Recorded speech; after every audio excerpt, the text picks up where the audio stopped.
SEC, pinagmulta ang Peso Cash dahil sa paglabag sa unfair debt collection practices. Mainit na balita po ito mga kadyani, no? Pero bago natin simulan ang ating tatalakayan ay maglalambing lamang po muna ako na paki-follow po ang aking mga social media account na Facebook, TikTok at ang aking YouTube channel. At kung nakatulong sa inyong video ito, ay malaking tulong din po ang inyong pag-like, malaking tulong din po ang pag-share. At para updated po kayo sa mga ating usaping online lending apps ay pakihit lang po yung notification bell. Disclaimer, hindi po ako nanghihikayat na mangutang kayo dito sa mga online loan apps. Ako po ay nagbibigay lamang po ng mga payo, gabay at patnubay para kung sakasakali nagkakaroon kayo ng suliranin dito sa mga paglabag ng mga online loan apps, sa mga unfair debt collection practices na ginagawa sa inyo, ay mabigyan kayo ng tamang pamantayan dito sa kanila. Okay, hindi rin po ako nangungonsente na huwag magbayad ng utang. Uulitin ko, hindi po tayo nagbibigay ng payo na huwag magbayad. Tandaan nyo, ang utang ay utang at ito ay responsibilidad. So, let's start. SEC fines Peso Cash operator over unfair debt collection practices. Ngayon lang to, February 23, 2026. The Securities and Exchange Commission has fined Mylon Lending Investors Incorporation, the operator of online lending app Peso Cash, for its humiliating and coercive debt collection practices. In a statement that SE said, this is the second time the company has been found administratively liable for violating the Financial Products and Services Consumer Protection Act. The SEC said a borrower complained that Mylon sent her messages shaming her and threatening to reach her emergency contacts and employers. The messages also said that a third-party collection agency will persistently contact her. There are not neutral reminders. They are coercive communications designed to pressure payment through humiliation and reputational exposure, the SEC said in its order. Okay, now, even assuming this delinquency such as circumstances does not vest with a license to employ humiliation, harassment, or the specter or third-party exposure as instrument of coercion. Delinquency may justify reasonable collection efforts. It does not justify abuse, the SEC stressed. The law prohibits abuse and unscrupulous debt collection practices, including the use of threats, intimidation, coercion, contacting persons in the borrower's contact list other than the guarantors or co-makers, and use of obscenities, insults, or profane languages. The SEC also ordered the borrower to settle his loan with Mylon without prejudice to any lawful restructuring or settlement arrangement they may agree upon. Okay, Tagalogin natin, no? Yun yung buong istorya, yung balita. At ito naman yung mabasabi ko about this.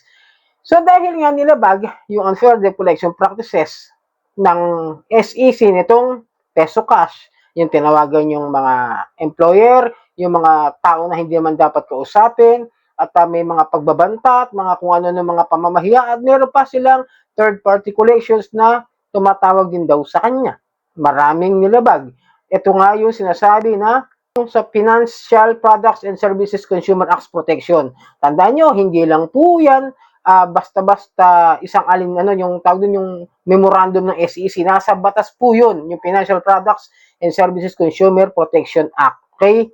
Yun nga, ito, dahil sa pangyayari, pangalawang beses na pala itong ginagawa na report na umabot na yung report doon sa SEC. Sabihin, dati na palang ginagawa. So, may mga complaints na. Okay? Malinaw, may mga complaints na siya noon pa. Pero medyo naanuhan lang ako rito sa naging desisyon ng SEC, no? Kung meron na palang mga file complaint na paglabag sa unfair debt collection practices, pinagbayad lamang ng penalty. Now, which is, saan magbabayad? Yung online loan app. Siyempre, sa SEC, di ba? Malinaw, ha? Doon lang sila magbabayad. Ngayon, patuloy pa rin yung mangyayari kahit na meron ng malinaw na complaint about sa certain abusive collection practices o yung unfair debt collection practices. Di ba? Itong mga ito is mga criminal cases na para sa akin lang po, ha? Wala akong masamang tinapay sa SEC. Gusto ko lang malinawan na lumabag na nga sa mga criminal liabilities like that, data privacy, mapagtawag sa mga sinasabi nilang contacts na hindi naman binibigay, sa mga employer na number nila na hindi naman nila binibigay, di ba? Ito yung masaklap. Kaya minsan nakakalungkot lang na binigyan lang ng penalties o pinagmulta lamang dahil sa paglabag doon sa unfair debt collection practices at isang batas na alinsunod doon sa Financial Products and Consumer Protection Act, di ba? Ang nangyari, itong si borrower ay magbabayad pa rin ng utang. Okay, malinaw ha? Hindi naman po kasi rebook itong peso cash. Hindi siya cease and desist order, hindi po siya na-raid. Malinaw? So it means dahil nga may nilabag lang doon sa memo na unfair debt collection practices, multa lamang po ang ibabayad nila. Well, which is kayang-kaya naman siguradong gawin ng peso cash yun. Dahil syempre, negosyong pautang yan. Kung ano man yung mapag-usapan na penalties na ibibigay, sa SEC yun mapupunta. Paano naman yung para sa yung kahihiyan, yung mga paglabag do sa karapatan ng tao, mga data privacy. Di ba dapat nakasuhan na to sa korte? Either sabihin natin isa o dalawa.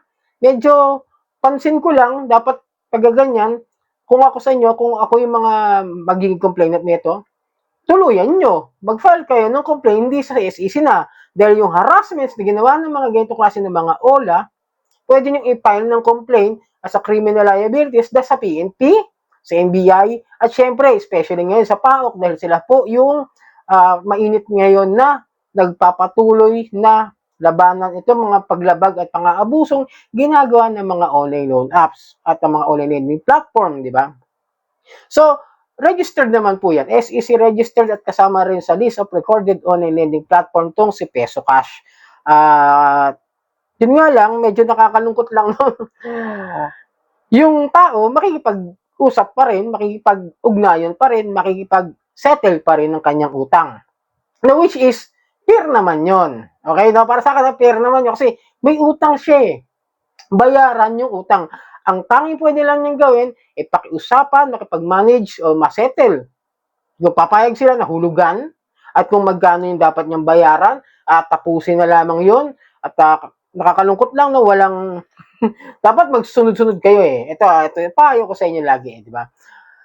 Kung gusto niyo ng medyo matuluyan yung mga ganitong klase mga paglabag ng mga online loan apps, no?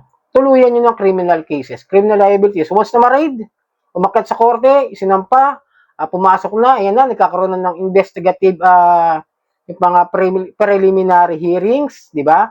Puntahan nyo, kasi kaya nagdi-dismiss yung mga kaso na yan eh. Kasi dahil sa hindi pagpunta ng mga complainant o mga nagre-reklamo. Yun ang lilinawin ko sa inyo. Kaya madalas dyan sa mga kaso ng mga OLA na nakakabalik at nakakapag-operate is hindi na pumupunta yung mga complainant. Kaya ibig sabihin nun, walang kaso, ay walang reklamo, walang kaso. Adi, absuelto. Ganoon lang po kasimple yun. So sana nabigyan ko kayo ng ideya about this. Hindi po yan revoke, hindi po yan cease order. Pinagmulta lamang po dahil sa paglabag sa unfair debt collection practices. Magbabayad pa rin kayo ng utang. Yun po malinaw ron.